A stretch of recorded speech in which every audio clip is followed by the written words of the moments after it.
Welcome to Privacy Chats with Rachel and John. This is a podcast for privacy professionals and enthusiasts alike. I am John. And I'm Rachel, and of course we are your hosts today. In our last episode, we talked about privacy laws around the world and compared them to each other, and we looked for different similarities between laws in different countries. Yeah. And our analysis seemed to confirm this whole Brussels effect. Agreed. That was definitely one of the big outcomes from that. One of the things that we compared was the legal basis for collecting and processing data. One of the things, there was like 6 different areas, but one of them that we discussed was legitimate interest as one of the lawful bases that's permitted in the GDPR. It was also in the privacy law from Brazil, but it wasn't explicit in the laws in Japan or South Korea, as I remember from that discussion. Lawful basis being what circumstances are companies allowed to process data about you? Right. Totally recall that discussion. There was one area where there was some consistency and not complete alignment in that episode, right? You know, following that episode, I wanted to dig a little bit deeper into legitimate interest. I love it. I mean, there's been a couple episodes that have been inspired by our own chats for additional context, right? Yeah, and there's definitely a lot of opportunity to go into different rabbit holes, and we often do in our conversations. Let's fall down this one. What are we starting with? Okay. So I wanted to kind of start, as I started looking deeper into this, there's something that I guess new in the news. So shortly after we recorded that episode, I read an article. It was published by NYOB. It's a privacy activist group in Europe. I think they're based out of Austria somewhere. I think their name, NYOB, originally was an acronym for None of Your Business, which is a really cool name for privacy activist organization. Makes sense. Yeah.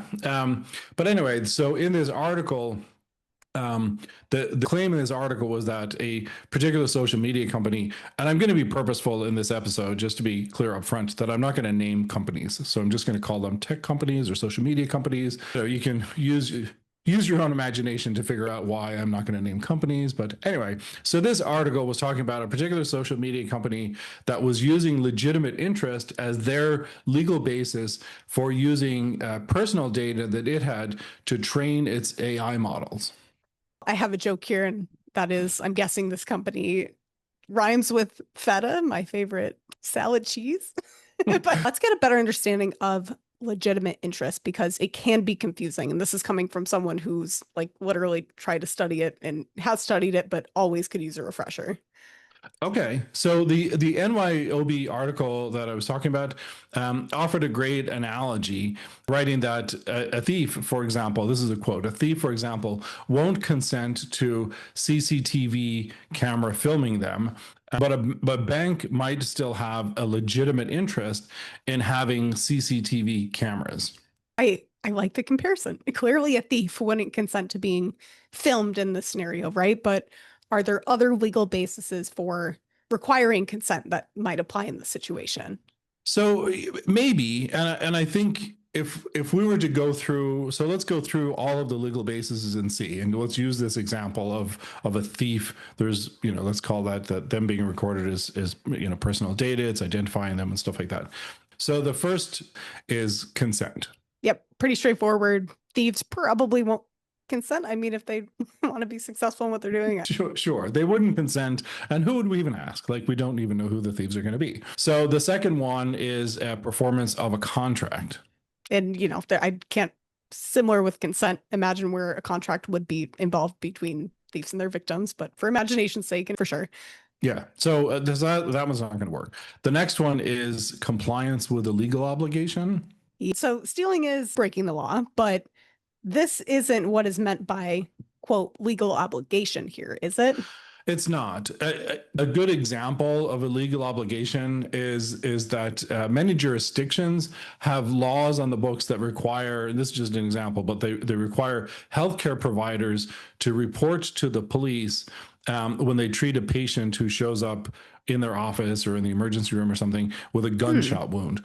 In this case, the legal basis for a doctor disclosing health information is their compliance with a statute that obligates them.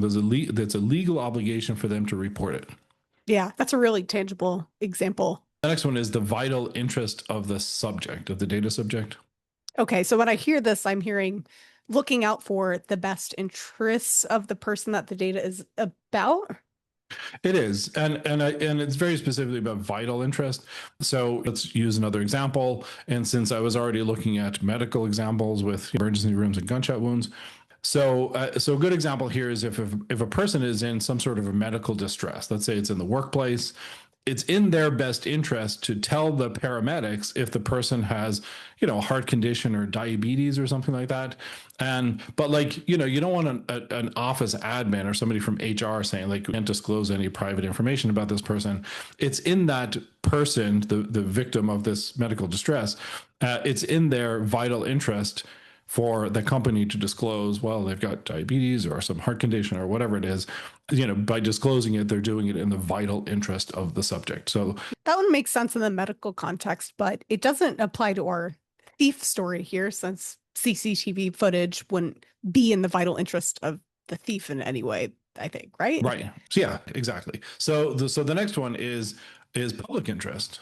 So that's So this one might have some validity, right? It could be. So it's certainly in the public interest to reduce crime. Right. But I think the responsibility is for reducing crime is with public authorities and not private entities. So I don't think that one fits. And then the last category is legitimate interest, which is the topic of this episode. The definition section of GDPR, I was a little bit disappointed when I was reading through it. It's a little bit lacking. It has definitions for only 26 things. And like I've read other laws that have like pages and pages and pages and hundreds of definitions. And there wasn't one specifically for legitimate interest. So the article within GDPR about lawfulness of processing, which is Article 6, it says that processing is necessary for the purposes of the legitimate interests pursued by the controller or a third party, except where such interests are overridden by the interests or fundamental rights and freedoms of the data subject, which require protection of personal data. And then it goes on to say, in particular, where the data subject is a child, which I love because protecting children, I think, is very important. And I know that you agree with that. In non-GDPR terms, then the priority is simply the interest or rights of the person that the data is about. Yeah, true. And that's clearly prioritized in this provision or this article of GDPR. So you're saying there wasn't a lot there, and maybe this is just how like EU law works, or has a little bit of a delta with how we're more familiar with US law with a million definitions, right? Were there other clarifications offered than in any other articles or sections? There are other places you can look for clarification. So the way GDPR is structured is that there are 99 articles spread across 11 different chapters that's the law itself. So when you're looking to cite or quote the law, you're looking at those 99 articles. But in addition to that, there's 173 what they call recitals. The recitals kind of provide some meat on the bones of like why this thing exists. Yeah, I've found recitals helpful too. And I guess for someone, especially consulting GDPR for the first time, there's some terminology that's like not so plain English where it becomes especially useful. For this particular discussion, recital 47 was the most relevant. And that one is titled Overriding Legitimate Interest. I'm not going to try and read the whole thing here because I know that this can get a little bit dry. But here's kind of an excerpt from the text of that recital. It says that the legitimate interests of a controller may provide a legal basis for processing, provided that the interests or the fundamental rights and freedoms of the data subject are not overriding, taking into consider the reasonable expectations of data subject based on their relationship with the controller. I would repeat it back as, is this use of your data reasonable given the context? You in a generic sense, of course. Yeah. Looking deeper into that, the UK's Information Commission Office, the ICO, they offer some valuable guidance to help actually perform a test on use cases, whether specific scenarios qualify as legitimate interest, and they call that their three-part test. It's effectively a broken up version of the definition of legitimate interest. And the three parts that it looks at are what's the purpose, necessity, and balancing. So is there a legitimate interest behind the processing? So that's the purpose. Is the processing necessary for that purpose? And then is the legitimate interest overridden by the individual's interest, rights, or freedom? So going back to what we had said earlier on about the overriding most important part here is the rights and freedoms of data subjects. Yeah. I kind of view the three-part test as the layers of the legitimate interest cake. I don't know if that's fair, but I've really valued the ICO's guidance there because it takes it step by step, giving you those probing questions. And on the topic of this episode, I wanted to offer like a fun, like non-privacy example. So let's just say, John, you asked to borrow my car, and let's obviously pretend here that we're not 3 time zones apart, and this is a realistic scenario.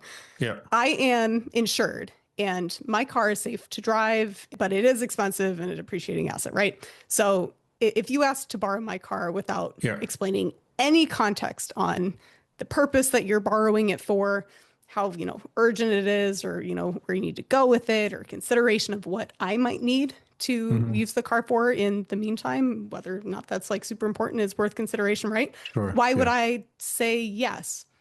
However, if you said, hey, Rachel, I need to see a family member with that car that, made a very rare once in a lifetime visit nearby because they're totally across the globe. I don't know. It's too far to walk or bike there for yourself, and there's no public transportation, and Uber doesn't exist in this universe. And for some reason, you have previous knowledge that I will not be using my car for that particular period of time because I'm going to be hauled up in my office working on an awesome podcast all day, right? So balancing, right? Yeah, I think that's a great example of it. And I think the point is that companies need to have that thought exercise about what they're doing, to make sure that you're not, like, I'm not taking away your car when you need it, and I'm not taking it away for, I don't know, a purpose that's not appropriate or something like that. And I realize like data is kind of like a tough one because it's not just like a singular asset that obviously can be replicated and taken other places, but the principle of people's data, especially under the EU's eyes, is that it's yours, right? And so there is a sense of possession with it, whether or not it's because it's something that can be copied and pasted across servers, right? Agreed. And I think we're going to get into some other discussions about that, about like how much like this, thinking about this made me go into places where I didn't expect to get to because we've had enough conversations that that I'm pretty hardcore about that. It's your data or my data, and people shouldn't be using it without consent. Like I believe heavily in consent, but I also recognize that these others are important. So let's put a pin in that because I think we're going to get back to some of that stuff.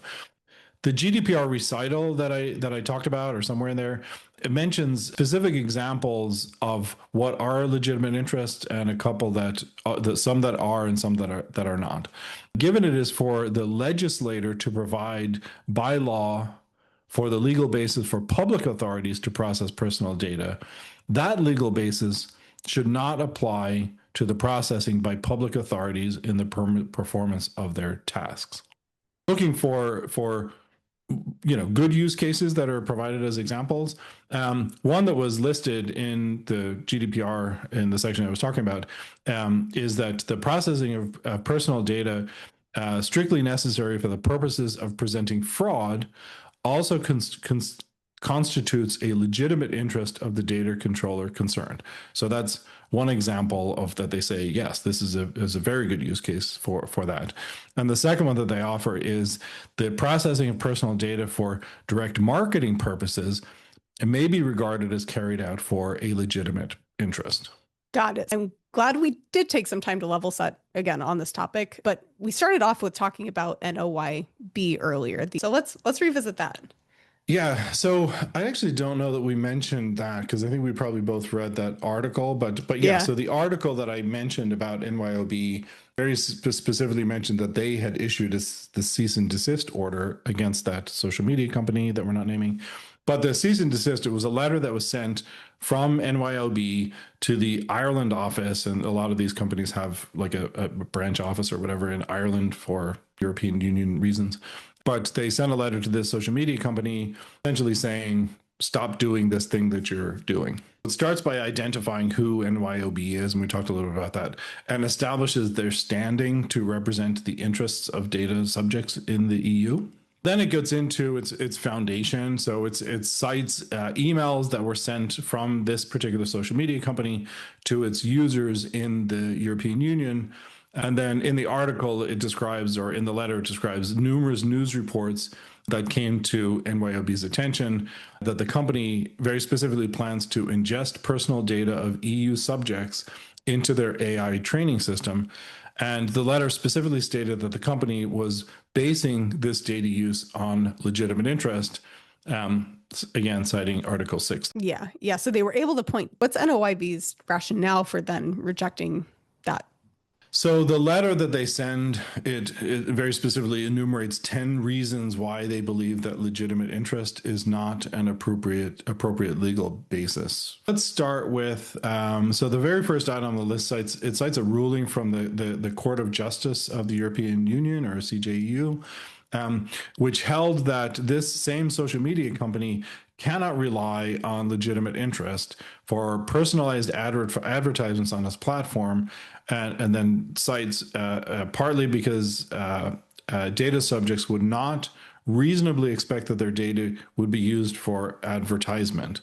And then it goes on to say that, and this is a quote, it seems logical that data subjects that entered their personal data between 2004 and 2024, so a 20-year period, on a social network, and even like specifically says that they might not even use anymore, would in any way have had a reasonable expectation that their data would be used for AI training any more than for advertisement, especially bearing in mind that this company's platforms have always been financed via ads where AI systems qualify as a novel form of information technology unknown to the average user when they created their account with the company. So because people couldn't anticipate Yeah. that data could be used in that way, the use case should not be permissible. That's the argument. Yeah, and I actually had an interesting conversation about this when I was studying some of the healthcare privacy laws and the use of health data for research that couldn't be anticipated when the original consent was collected. Even outside, I guess, of health research, there's plenty of Yeah. user experience type research that goes on. It's just I'm thinking of examples in my head, but that's a great parallel, I think. What was the outcome of that conversation you had? We were specifically talking about health data being used in the context of research. The consensus was that we agreed that most people who agree that their data can be used in research, their health data, would also agree to other uses as long as those other uses are aligned with the underlying intent of the original research. And we pretty much decided that broad consent for any research or any research that's related to the disease or condition would be appropriate. This would allow researchers to continue to use the data for use cases that were unforeseeable when the research began. And that's kind of important because, sometimes in research, they might come up with, we're close to a breakthrough and I need to use this data for a different reason.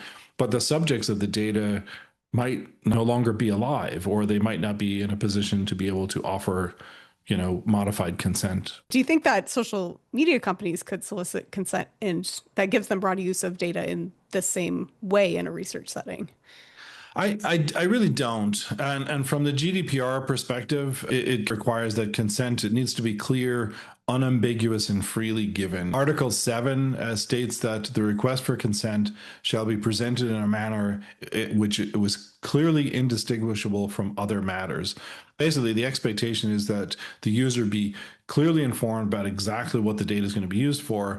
And I also think that there's a big difference between people's tolerance in giving their consent for public health research, which is something that we all think is important, or a lot of us think is important, versus consent for big tech companies that, frankly, a lot of us think is less important, and they're just trying to make money from us. Yeah, and I mean, it's kind of a whole timeline of things to consider here, but I agree.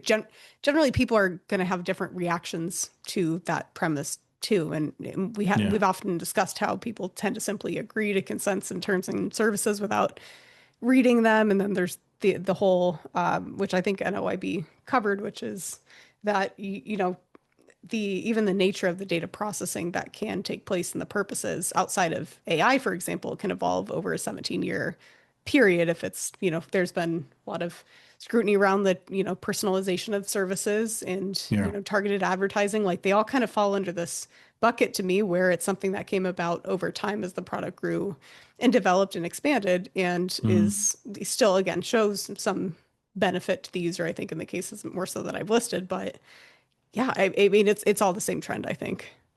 Yeah, it is, but I think you still need to honor what it is that you told the user that you're going to do with their data, Yeah, and that's the point do of so terms with of service, consent. right? It's an agreement between two parties in that way. Yeah, well, yeah, agreed. But and when it comes to companies that have terms of service or consent that's too broad, as you suggested in the original question, I mean, it's up to people like us to read them and to call them out and say, this isn't right. Yeah, agreed. What else was on that list then from NOIB?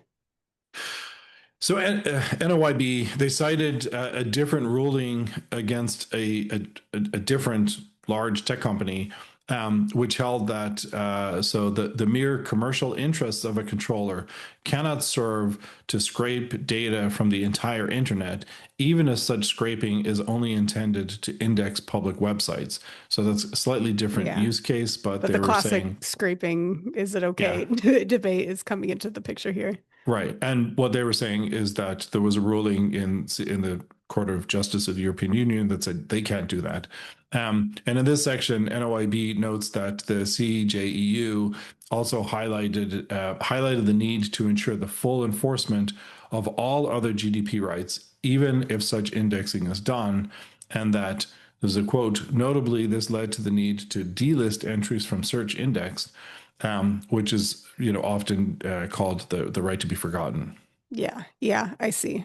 Interesting. And I mean, the right to be forgotten is for sure one of the key rights granted under GDPR. But I mean, yeah, I've gone back and forth about this public data and scraping example before, right? It is public data because it's retrievable, but where did that where did that data come from?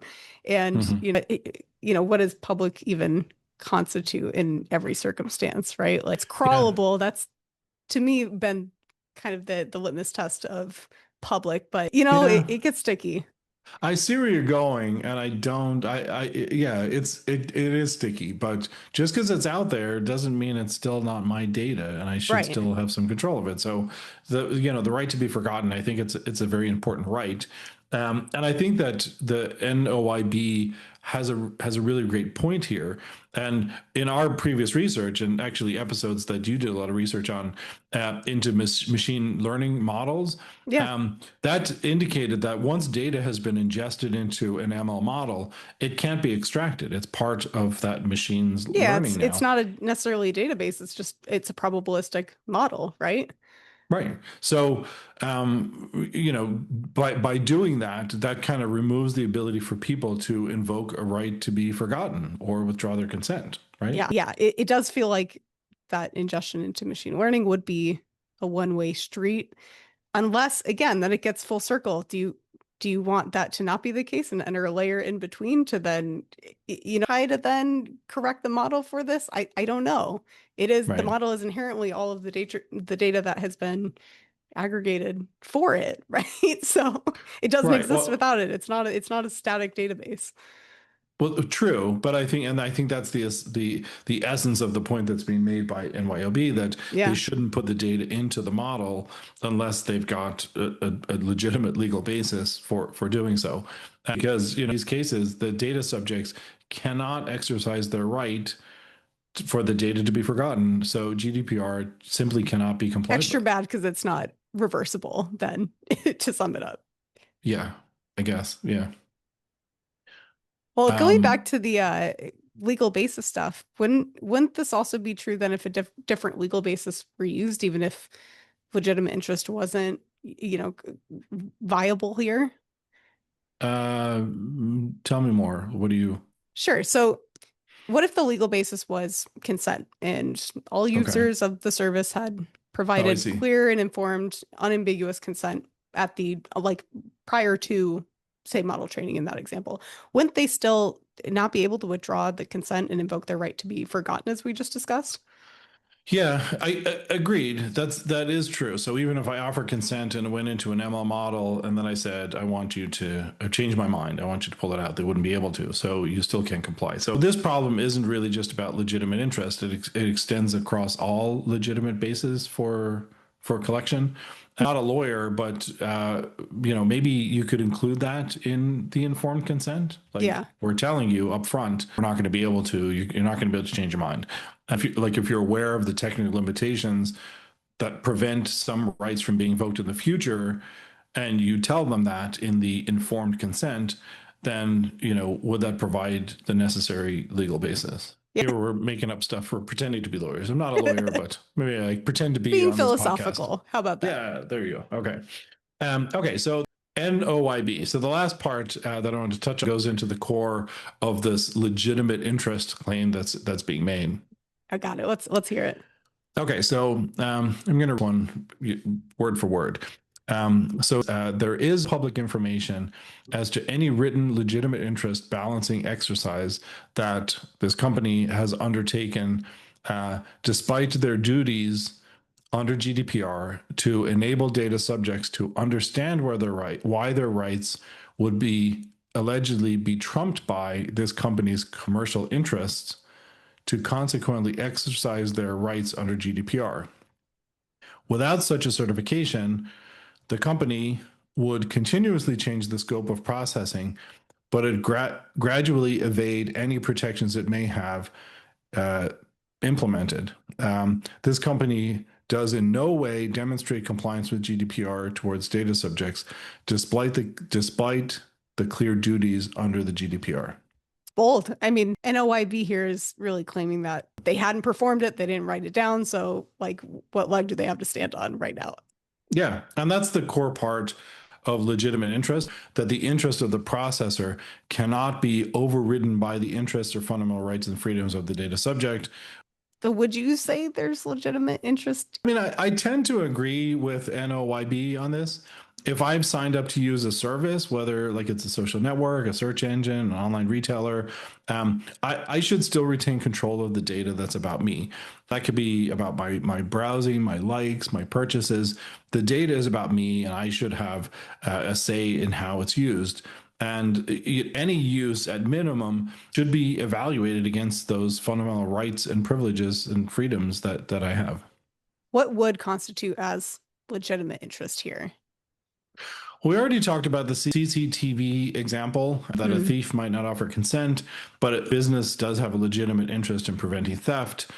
Leveraging AI, maybe ironically, I asked ChatGPT. So it offered 6 different examples. And the 6 examples were fraud detection and crime prevention. And I think we touched on that a little bit. Network and information security, processing employee or client data, direct marketing, and that's already listed as a permitted use case in GDPR. Yeah. Employee monitoring, I thought that was an interesting one. Yeah, me Um, too.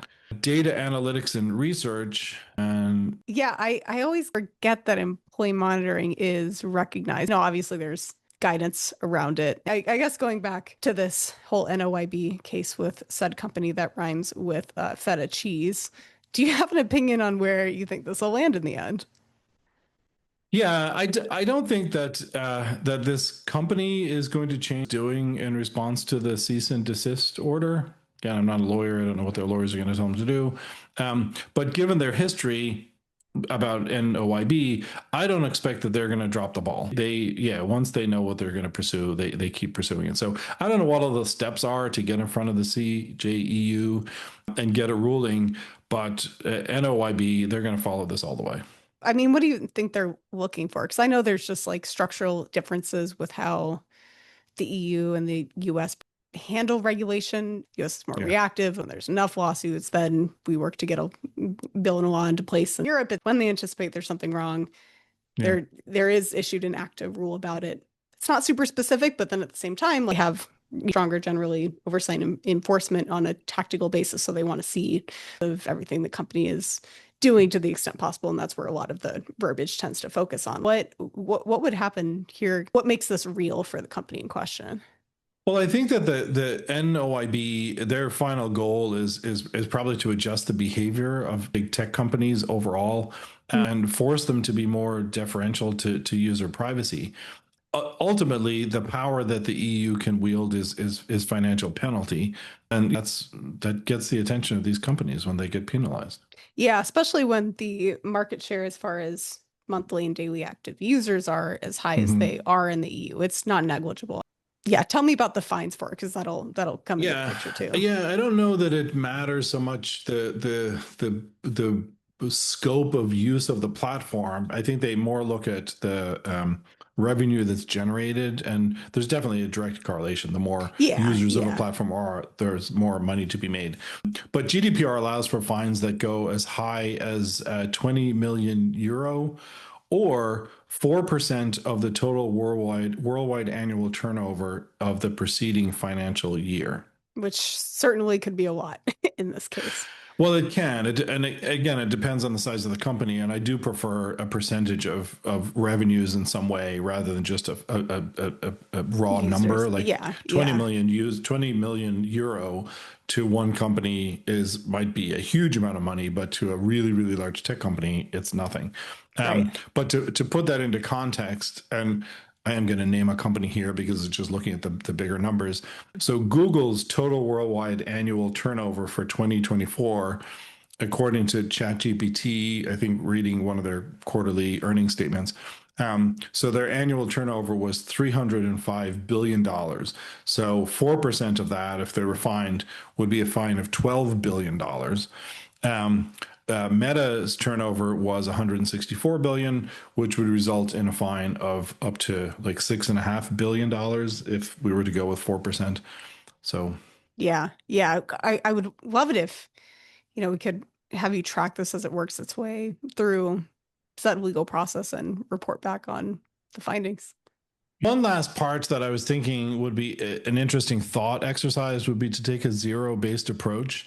And let's pretend as if we weren't just looking at the 6 legal bases for data collection and processing.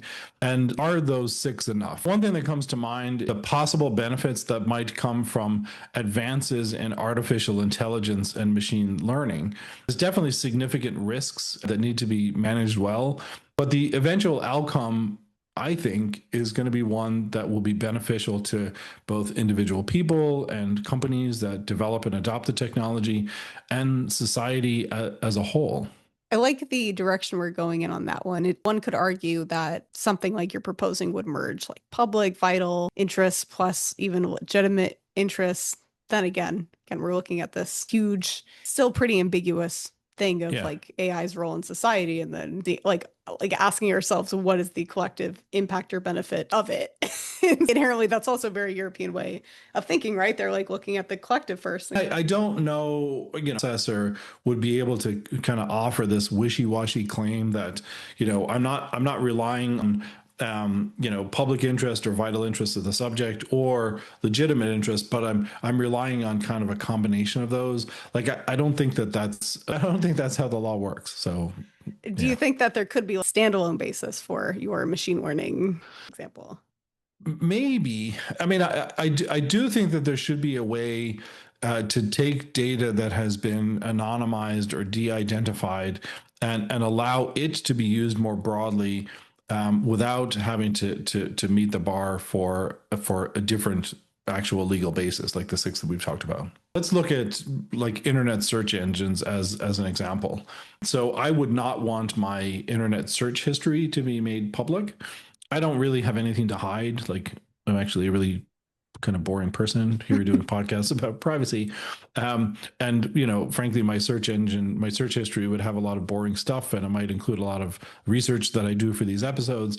But I would still feel like it was a violation for that to be out there in the public. If your searches were shared then, but not attributed to you, would that be okay for you? Yeah, so that's getting to the core of de-identification or anonymization. But I wouldn't directly be okay with that either, because if you were to look at the data in my search history, there's information in there that you'd be able to tie it back to me somehow. You'd be able to figure out around about how old I am, what my general interests are. But if my search engine history was aggregated with that of a bunch of other people, just kind of to depict then what people in general are searching for and not what John is searching for, I don't know that I would have a problem with that being shared. Yeah. As long as you wouldn't be able to look at this aggregation of data and separate what are the pieces that belong to me versus what are the pieces that belong to other people. Yeah, which, to your point, would come into question a lot more about the use cases. The point is to be able to really truly blend into a crowd with the data that you're creating, and that just it's fine. anonymous. You're not identified. Right. Yeah. So do you think there should be specific carve-outs then to allow for anonymized or de-identified data? I think so. Yes, I do. But unless there's already a general practice of doing this because of urban interpretations of the regulation that interpretation allows it. The regulation does have a definition. I said earlier that I didn't like that their definitions were lacking, but there actually was a definition for personal data that includes that, and this is a quote, an identifiable natural person who is one that can be identified directly or indirectly, in particular by reference to an identifier such as name, other kind of identifiers. And one of the recitals is that the principles of data protection should not apply to anonymous information, namely information which does not relate to an identified or identifiable natural person, or to personal data rendered anonymous in such a manner that the data subject is not or no longer identifiable. But does it go far enough is the question? Going back to if we had the power to be able to add a seventh, then maybe an additional legal basis for the development of technology that's in the interest of society. And I think that would be important. It has to be in the interest of society and not in the interest of the tech company. Yeah, but perhaps playing devil's advocate, right? That could become just this catch-all that is used to justify broad use of data without consent at all.